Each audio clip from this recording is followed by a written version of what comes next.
سالهای خیلی دور توی تبریز یه آقایی رو به خاطر جرایم سیاسی دستگیر میکنن. این آقا قبل از اینکه بره زندان به خانومش میگه من از زندان برای تو نامه میفرستم. اگر نامم با خودکار آبی بود بدون هر چی که گفتم راسته و حقیقت داره.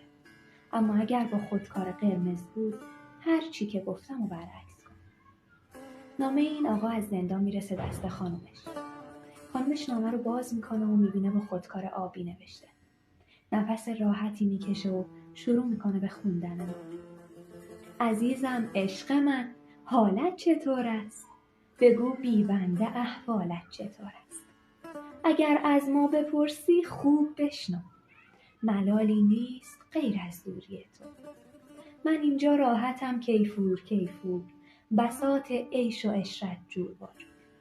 کتک با چوب یا شلاق و باتون، تماماً شایعاتی هست مؤمن.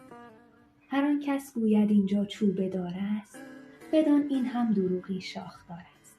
کجا تفتیش های اعتقادی؟ کجا سلول های انفرادی؟ در اینجا بازجو اصلا نداریم. شکنجه اعتراف عمرن نداریم.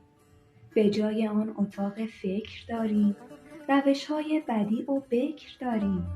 کسی را هیچ کاری با کسی نیست. نشانی از غم و دل واپسی نیست. همه چیزش تماماً بیست اینجا.